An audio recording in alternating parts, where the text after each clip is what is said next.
உங்கள் குடும்பத்தை குறித்து நீங்க தான் பொறுப்பு. எல்லாரும் இயேசுவை அறிந்திருக்கிறார்களா? இந்த அடிக்கப்பட்ட ஆட்டுக்குட்டியின் ரத்தத்துக்குள்ள வந்துட்டாங்களா? இந்த இயேசுவை ஏற்றுக்கொண்டிருக்கிறாங்களா? அறிக்கை செய்திருக்கிறார்களா? தேவனுடைய பிள்ளைகளா மாறி இருக்கிறாங்களா? ரத்தம் பூசப்பட்டவர்களா இருக்கிறாங்களா? இந்த ரத்த கோட்டைக்குள்ள வந்து உட்கார்ந்துட்டாங்களா? எல்லாரும் சேஃபா இருக்கிறாங்களா? நியாய தீர்ப்பு நாளைக்கு வந்தா இன்னைக்கு அவங்க என்ன ஆவாங்கன்றதுல ரொம்ப கவனமா இருக்கணும். மற்ற எல்லாத்துலயும் உஷாரா இருக்கணும். இதுல உஷாரா இருக்கணுமான்னு தெரியல.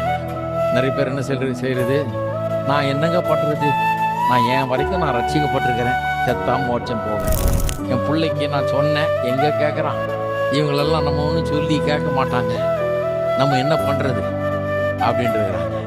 இல்ல இல்ல, டேஞ்சர். நியாய தீர்ப்பு வருகிறது, இயேசு திரும்ப வரப்போகிறார்.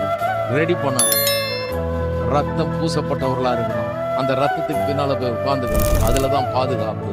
அப்பதான் அந்த நியாய தீர்ப்பு நம்மை